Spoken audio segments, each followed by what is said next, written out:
तो previous video में हम लोग इन्वायरमेंट फिनिश कर चुके हैं, तो यहाँ सोशल इशूज़ से शुरू करेंगे इसमें। तो देखते हैं, फर्स्ट सोशल इशूज़ में देखेंगे ऑक्सफैम का रिपोर्ट काफ़ी इम्पोर्टेंट होता है। यहाँ से हमें डेटा बहुत सारे मिलते हैं, जैसे 1% लोगों के पास 40% वेल्थ है इंडिया में, और ओनली जो लास्ट बॉटम्स 50% लोग हैं उनके पास मात्र 3% वेल्थ हैं। तो आप देख सकते हैं कितना ड्रास्टिक इनइक्वलिटी है इंडिया में, ठीक है। और इस बार की रिपोर्ट में सबसे अच्छी बात ये थी कि इसने एक्सपोज कर दिया यूके को। इसने बताया कि 64 ट्रिलियन यूके ने इंडिया से कॉलोनियल पीरियड में यहाँ से लेकर गया है, 64 ट्रिलियन। तो ये काफ़ी एक शॉकिंग था यहाँ पे, ठीक है। और इसके बाद richest 1% control 40% total wealth, bottom 50% only 3%। ये सब है, ये आप मेंस के टाइम पे ये सब डेटा कोड करने में वो मिलता है, एज मिलता है। नेक्स्ट बात करते हैं। नेक्स्ट जो मैं स्किप कर रहा हूँ, आप समझो ये हमारे एग्ज़ाम के लिए, वो बीपीएससी हो यूपीएससी हो चाहे जो भी हो, उसके लिए इम्पोर्टेंट है ही नहीं, ठीक है।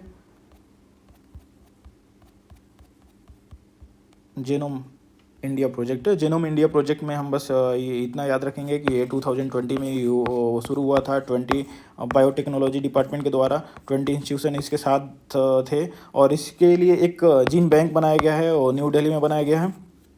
अब जेनोम सीक्वेंसिंग होता क्या है? जेनोम सीक्वेंसिंग, आप जीन जानते हैं? जीन बहुत लोगों को कन्फ्यूजन होता है, जीन, डीएनए और क्रोमेटिन, ये सब में। तो क्रोमोसोम में मैं बताता हूँ जीन क्या होता है। ये जीन हो गया, ये आपका क्रोमोसोम हो गया। क्रोमोसोम कब, जब सेल डिवाइड होने वाला रहता है तभी क्रोमोसोम विजिबल होगा, अदरवाइज वो क्रोमेटिन के रूप में इस तरह से चिपका हुआ रहता है, ठीक है। तो क्रोमोसोम जैसे ही होता है, क्रोमोसोम में क्या होता है, डीएनए होता है। डीएनए पता है हेलिकल, वो उसमें होता है, स्ट्रक्चर में होता है। ये देखिए डीएनए। अब डीएनए का जो एक फंक्शनल यूनिट होता है ना, फंक्शनल यूनिट यहाँ पे ले लीजिए, तो ये क्या हो गया, जीन हो गया। अब जीन में इनके न्यूक्लियोटाइड्स होते हैं, इनके बेस होते हैं, इनका सीक्वेंस पता चल जाएगा तो यहाँ पे हम लोग अल्टर कर सकते हैं, कुछ भी पता कर सकते हैं कि इसका ट्रेट्स, इसके वजह से ट्रेट्स क्या आ रहा है। ये इसी वजह से ये सारे चीज़ों में ट्रेट्स जो हैं डिफ़र करते हैं, तो इसी को हम लोग टारगेट करते हैं। वो आपका किसी चीज़ में जीएम क्रॉप्स बनाने में या जो भी हो, तो इसको जीन बोलते हैं, ठीक है। तो सीक्वेंसिंग का क्या हो गया, सीक्वेंसिंग का मतलब पता लगाना कि कहाँ पे इनका न्यूक्लियोटाइड्स है, ठीक है। इसमें बेसिस तो आपको पता होगा, साइटोसिन होता है, ग्वेनाइन होता है, एडेनाइन होता है, थायोमाइन होता है। तो ये आपका बायोलॉजी का कोर्स है, तो ये सब हम लोग देख चुके हैं। अब देखते हैं इसमें कि इससे फ़ायदा क्या होगा। इससे सबसे चीज़ तो ये, जब हमें पता चल जाएगा कि इनके ट्रेट्स क्या हैं, तो ट्रेट्स की वजह से पता चलेगा कि हो सकता है इस पर्सन को कौन सा डिजीज़ हो, क्या हो, तो उसके लिए हम लोग पर्सनलाइज्ड ड्रग्स बना सकते हैं, और सिर्फ स्पेसिफिक उस पर्सन के लिए हम लोग कोई मेडिसिन तैयार कर सकते हैं। उसके बाद इसमें एक और चीज़ था कि 83 डाइवर्स पॉपुलेशन का लिया गया है। 83 डाइवर्स पॉपुलेशन मतलब प्रोटोस्ट्रोलाइड, ऑस्ट्रोलाइड, नेग्रोइड, इस तरह से, मतलब सबका अलग अलग ट्रेट्स है। किसी का बाल भूरा है, किसी का आँख नीला है, तो इस तरह से अलग अलग ट्रेट्स के लोगों का लिया गया जीन। जीन बैंक कहाँ बना है? न्यू दिल्ली में बना है। अब जेनेटिकली मॉडिफाइड क्रॉप्स क्या है? जेनेटिकली मॉडिफाइड क्रॉप्स एक काफ़ी कंटेस्टेड चीज़ है, जो अभी हमारा इंडिया और यूएसए का जो ट्रेड साइन हो रहा था, उसमें जीएम क्रॉप्स का काफ़ी रोल था ना होने में। तो फर्स्ट देखते हैं कि जेनेटिकली मॉडिफाइड क्रॉप्स क्या होता है। जेनेटिकली मॉडिफाइड क्रॉप्स बोले तो जिनके जीन्स को अल्टर किया गया है, जिनके जीन्स को अल्टर किया गया वो जेनेटिकली मॉडिफाइड हो गया। जीन्स को अल्टर करने में सबसे फर्स्ट हमारा बीटी कॉटन है, और सिर्फ इसी को रेगुलेटरी जो भी ऑर्गेनाइजेशन है उससे मिला अप्रूवल, और दूसरा कोई भी नहीं है। और जो बना हुआ था वो बीटी ब्रिंजल बना हुआ था। जीएम अभी DMH11 जो मस्टर्ड का ऑयल का बना हुआ है, बट ये अभी प्रोसेस में है। तो देखते हैं, जो हमारा न्यूज़ में है वो है DMH11, जो एक मस्टर्ड का है, और ये तैयार हुआ है दिल्ली यूनिवर्सिटी के द्वारा, ठीक है, पार्टनरशिप में। इसमें दो जो वेराइटीज़ है मस्टर्ड का, दो वेराइटीज़ थे, एक वरुणा और एक अर्ली हीरा, ठीक है। और इसमें क्या हम लोग देख सकते हैं, और इसमें है हम अपना रेगुलेटरी अप्रूवल देखते हैं कि हमारा जो रेगुलेटरी अप्रूवल है जीएम क्रॉप्स का ना, वो बहुत ही कॉम्प्लेक्स है। फर्स्ट इसमें GEAC रिव्यू करती है, उसके बाद रिव्यू कमेटी है, एडवाइजरी में है, मॉनिटरिंग में है, ये बहुत बड़ा प्रोसेस चला जाता है। तो ये सब इम्पोर्टेंट है नहीं हमारे प्रीलिम्स पॉइंट ऑफ व्यू से। अब कंसर्न जो जीएम क्रॉप्स का कंसर्न है, सबसे पहले तो ये देखेंगे कि इकोलॉजिकल कंसर्न। पहले हम बीटी कॉटन के बारे में बता देते हैं। बीटी कॉटन जब बना था, जेनेटिकली मॉडिफाइड था ये, तो बताया गया था कि सबसे पहले तो आपका यील्ड बहुत ज़्यादा हो जाएगा। दूसरा बोला गया था कि जो आपके वॉर्म्स हैं उनका अटैक बंद हो जाएगा। लेकिन ये दोनों के दोनों जो आपके वो थे एसरेंस थे, वो दोनों गलत प्रूफ हुए, क्योंकि यील्ड भी लगातार अब कम होता जा रहा है और पिंक बॉल वॉर्म जो है वो अटैक भी कर रहा है। तो ये जो लॉन्ग टर्म में सस्टेनेबिलिटी है वो नहीं हो पाती है। तो इकोलॉजिकल कंसर्न जो है, पहला तो ये है कि हो सकता है कि हम लोग जिस प्रोटीन को इंट्रोड्यूस करें उनके न्यूक्लियोटाइड्स में वो प्रोटीन रिलीज हो के हमारे सॉइल को वो करे, कंटेमिनेट करे। बायोडाइवर्सिटी लॉस होता है। क्या होता है कि इन्वेसिव प्लांट्स अगर बन जाती है तो जो लोकल प्लांट्स है उनको क्या कर सप्रेस कर देती है, वो फल फूल नहीं पाते हैं। और इकोलॉजिकल इकोनॉमिक कंसर्न है। BT cotton so stagnated yield despite GM adoption, मैंने बताया कि वो अब रुक चुका है उनका ग्रोथ।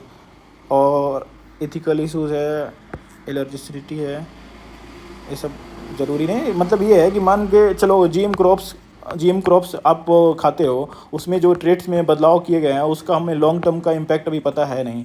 50 साल तक इसका इम्पैक्ट क्या है, अब उसे आप खाने के बाद पता चले कि आज से 10 साल बाद उसका इम्पैक्ट करना शुरू हो, तो ये भी तो इशू बनेगा ना कि इसे मॉनिटर कौन करेगा। ठीक है।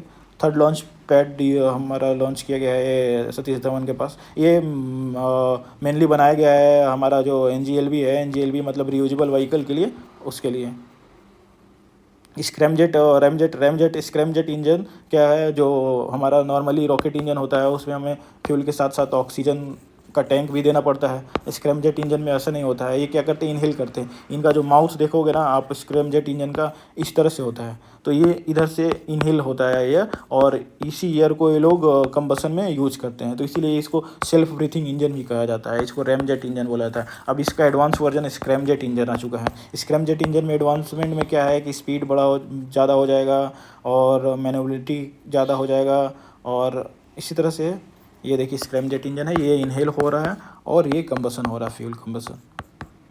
और कुछ खास नहीं है इसमें।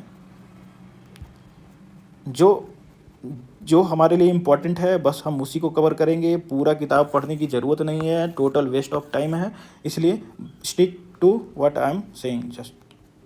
नेक्स्ट हम लोग बात करेंगे एटॉमिक क्लॉक के बारे में। यूनाइटेड किंगडम ने एटॉमिक, ये हो सकता है कि आपके ऑब्जेक्टिव में पूछते कि क्वांटम बेस्ड एटॉमिक क्लॉक कौन लॉन्च किया, हो यूनाइटेड किंगडम है, ब्रिटेन। नेक्स्ट है India becomes fourth to achieve. हाँ, ये इंपॉर्टेंट है। ये इंडिया फोर्थ कंट्री बना हुआ है। इससे पहले 3 देश कर चुके थे, इंडिया 4 है। इसमें क्या होता है कि आप दो दो चीज़ लेकर जाए, 2 आर्टिकल, बस आप सेटेलाइट मान के ना चलो, 2 आर्टिकल हम लोग भेजे, वो 2 आर्टिकल, और दोनों आर्टिकल को इस तरह से, मतलब ये तो कंट्रोल होगा हमारे पास, रिमोट कंट्रोल आइटम भेजे और दोनों को आपस में हम लोग अटैच कर दिए। इसमें दिक्कत ये होता है ना कि ये 28,000 किलोमीटर पर आवर पे रिवॉल्व कर रही होती है, और इसको कंट्रोल करके एक साथ चिपकाना है, और चिपकाना ऐसा है कि ये डिस्ट्रॉय ना हो जाए। तो ये बहुत बड़ा एक अचीवमेंट है हमारा। और इसमें इससे हम लोग आगे क्या करेंगे ना कि हमारा जब स्पेस स्टेशन बनता है ना, तो इस स्पेस स्टेशन में ऐसा नहीं कि सारे जो कंपोनेंट्स है एक बार में ही लॉन्च करके स्पेस स्टेशन लॉन्च कर दिए। कंपोनेंट्स को स्मॉल छोटे छोटे टुकड़ों में लॉन्च करके उनको वहाँ पे अटैच करना रहता है। तो उसके लिए एक बहुत बड़ा अचीवमेंट है सब। और इसमें देखते हैं कि इसमें कौन सा व्हीकल का यूज किया गया था स्पेडेक्स में, तो वो है हमारा C-16 श्रीहरिकोटा से इसको लॉन्च किया गया था। और इसमें कुछ खास नहीं है। इसमें क्या इसका सिग्निफिकेंस में इंडिया स्पेस मिशन में, भारत अंतरिक्ष स्टेशन में उपयोग होगा। सेटेलाइट सर्विसिंग, मतलब अगर कोई सेटेलाइट ख़राब हो गया तो वहाँ पे ये आके अटैच होके चीज़ों को ठीक कर सकता है। प्राइवेट सेटेलाइट देखिए, वो हमारा जैसे ही न्यू स्पेस मिशन आया था ना, न्यू स्पेस मिशन में काफ़ी लिबरलाइज्ड रूल्स बनाए गए थे, खास करके स्टार्टअप्स के लिए। तो उसके बाद लगातार स्टार्टअप्स मोर देन 2000 हमारे स्पेस में आ चुके हैं। तो वैसे ही है एक, जैसे अभी अग्निकुल था, वैसे ही है एक पिक्सल ने इसे फायरफ्लाई लॉन्च किया है, सेटेलाइट कंस्टेलेशन, इसे याद करिएगा, पिक्सल। ठीक है। नेक्स्ट, नोरो वायरस को स्टोमक फ्लू बोलते हैं। कार टी सेल थेरेपी क्या है? हमारा टी सेल का काम क्या है? टी सेल का काम है कि बाहर का जो भी एंटीजन आता है उसे डिस्ट्रॉय करना, जो भी सेल जो एक्स्ट्रा सेल है उसे डिस्ट्रॉय करना। अब टी सेल को ये लोग मैनिपुलेट कर देते हैं। टी सेल को मैनिपुलेट करना इस तरह से कि जो भी कैंसर सेल है उसे डिटेक्ट करे एंड डिस्ट्रॉय करे, इसी को कार टी सेल थेरेपी कहते हैं। इसमें क्या है, मीनिंग किलिंग अदर सेल्स। अब इसमें क्या है कि मैन मेड रिसेप्टर इस तरह से बनाएगा कि जो भी कैंसर सेल है उसको डिटेक्ट करेगा। इसमें बाहर से जैसे कीमोथेरेपी वगैरह की ज़रूरत पड़ती है कैंसर में, वो सब की ज़रूरत पड़ेगी नहीं। कल्चर में कुछ खास नहीं है। जीआई इंडिकेशन, जीआई इंडिकेशन में बस इतना जानना है कि जीआई इंडिकेशन अभी खास कोल्हापुर चप्पल और प्रदा इटली की कंपनी है, उसमें काफ़ी कंट्रोवर्सी हुआ था, तो इसलिए हम लोग याद करते हैं जीआई एक्ट जो है 1999 में हुआ था। और ये डब्ल्यूटीओ द्वारा हमारा वो होता है, देखा जाता है, इसमें मॉनिटरिंग किया जाता है। अभी हाल फिलहाल में असम में फर्मेंटेड फिश को मिला है और उत्तर प्रदेश में। देखो इसमें जब जीआई टैग आप याद करो ना, तो जो बोडो है, बोडो से जो भी चीज़ आती है तो वो हमें पता चलेगा कि असम का है। तो जिसमें बोडो नहीं है, बोडो अरोनाई, बोडो अरोनाई, बोडो ओंडला, तो अगर डायरेक्ट उसने बोडो नाफम पूछेगा तब तो पता चल जाएगा, लेकिन फर्मेंटेड फिश पूछेगा तो हम कंफ्यूज कर सकते हैं। तो इसलिए फर्मेंटेड फिश असम का है। तिरंगी बर्फ़ी कहाँ है? उत्तर प्रदेश का। और ये जो जीआई टैग का है ना, ये कोल्हापुर और प्रदा का, ये मैं इसका अच्छा एक वीडियो लेकर आऊँगा। जो हमारा इंडिया में जो हमारा कॉपीराइट है, ये सब जो भी स्कीम चलते हैं वो कैसे हमें हमारा पेटेंट्स मिलता है, पेटेंट्स कैसे वायलेट होता है, ये सब सारी चीज़ों के लिए एक बेहतरीन वीडियो लेकर आऊँगा मैं। ठीक है, नेक्स्ट आते हैं हम लोग डिसिफरिंग। अब ये डिसिफरिंग इंडस वैली स्क्रिप्ट तमिलनाडु सरकार इतना प्रोएक्टिवली क्यों चाहती है कि और कोई स्टेट नहीं चाहती है कि जो इंडस वैली सिविलाइजेशन का है वहाँ पे हमें डिसिफर हो उसका लेख। ये तमिलनाडु क्या है ना कि एक बहुत बड़ा कंट्रोवर्सी चलता है आर्यन और द्रविड़ का, द्रविडियन और आर्यन का। कहा जाता है कि आर्यन मूव किए थे आपका सेंट्रल यूरोप से, और ये आके ये जो द्रविडियन थे इनके ऊपर इन्वेड किए थे और इनको हरा के इनको साउथ में भेज दिया था। पहले जो इंडस वैली सिविलाइजेशन में थे वो द्रविडियन ही थे। तो इसकी वजह से ये चाहते हैं कि हिस्ट्री को रीराइट हो। जब तक वहाँ का जो हमारा अभी पिक्टोग्राफी है, जब तक उसे डिसिफर नहीं होता है तब तक ये हिस्ट्री को मतलब कंप्लीट नहीं मानते हैं तमिलनाडु के लोग, और एक काफ़ी कंट्रोवर्सी चलता रहता है हमेशा। नेक्स्ट देखते हैं हट्टी ट्राइब्स। इसमें हट्टी ट्राइब्स कुछ नहीं, हिमाचल प्रदेश में पाया जाता है। इससे क्या रिलेटेड न्यूज़ है उतना जानने की ज़रूरत नहीं है आपको। कुंभ मेला कहाँ कहाँ पे लगता है? 4 जगह पे लगता है, हरिद्वार, उज्जैन, नासिक, प्रयागराज, और इनके साथ साथ रिवर का नाम याद कर लीजिए। और ये जो कुंभ मेला का, तो सबसे पहले आपका जो कोटेशन था वो हिंगसांग का था। हिंगसांग हर्षा के टाइम पे आए हुए थे और उसी टाइम पे मेला के रूप में बनाया गया था। लेकिन इसे मूर्त रूप जो दिया गया, मतलब अभी वर्तमान समय में जिस तरह से लगाया जाता है मेला, वो हमारे शंकराचार्य के द्वारा शुरू किया था 9th सेंचुरी में। एथिक्स हमें पढ़ने की ज़रूरत नहीं है, सिर्फ और सिर्फ मेंस वालों के लिए ज़रूरत है। और स्कीम में सारा ओल्ड स्कीम ही दिया हुआ है जनवरी मैगज़ीन में। नेक्स्ट आते हैं हम लोग places in the news, finish करते हैं इसको फास्ट।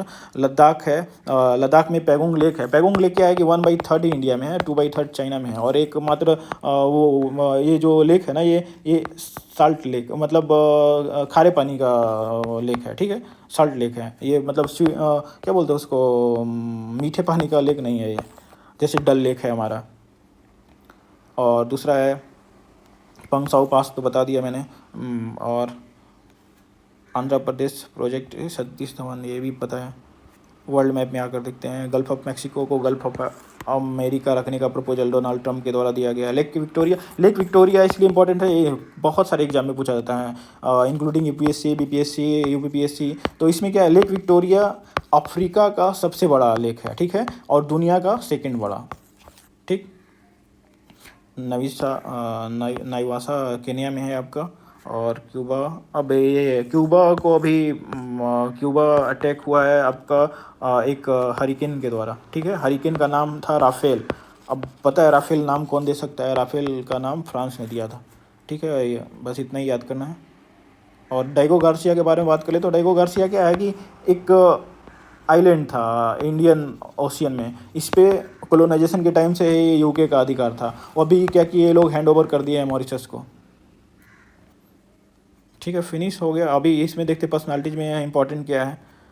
पर्सनालिटीज में इम्पोर्टेंट ये सावित्रीबाई फुले हैं। सावित्रीबाई फुले के बारे में बात करें तो ये जब इंडिया वेस्टर्न कंट्री सारे में वीमेन के खिलाफ पर्दा सिस्टम, विच हंटिंग, सती ये सब चल रहा था, तब सावित्रीबाई फुले ने उस टाइम पे वीमेन एजुकेशन के लिए एक मूवमेंट लॉन्च किया था। कहा जाता है कि जब सावित्रीबाई फुले पढ़ाने जाती थी तो लोग इनके ऊपर हंसते थे।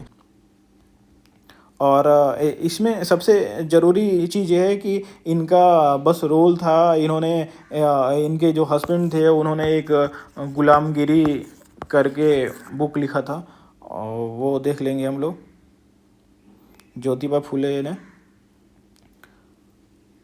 और ये दोनों मिलकर मतलब एजुकेशन में हो, वीमेन एम्पावरमेंट में हो, काफ़ी अपना कंट्रीब्यूशन दिए थे। नेक्स्ट और इसमें कुछ नहीं है। Thank you very much.